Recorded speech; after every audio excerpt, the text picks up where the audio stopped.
बरोबर काय केलंय शतावरी केंद्र सरकारने लावायला लावली. बोलू द्या, आमची कामं नाही ती.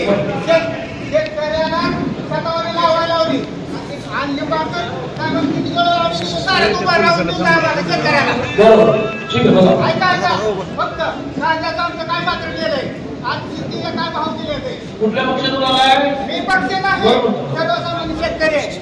नाही थांबा थांबा अरे पुढे हात लावू नका नाही शेतकरी पुढे हात लावू नका सत्ता माझं 22 लाख रुपये कोणी येते आणि श्रीपाजी नाईक साहेब माझ्याकडे 2 येऊन शतावरी लावायला लागले. काका तुमचं मत कळलं बसा पुढे जा केंद्र सरकार नाही बसा पुढे हात लावू नका जरा बोल म्हणूनच मी म्हटलं ना ओ काका म्हणूनच मी म्हटलं की 500 पैकी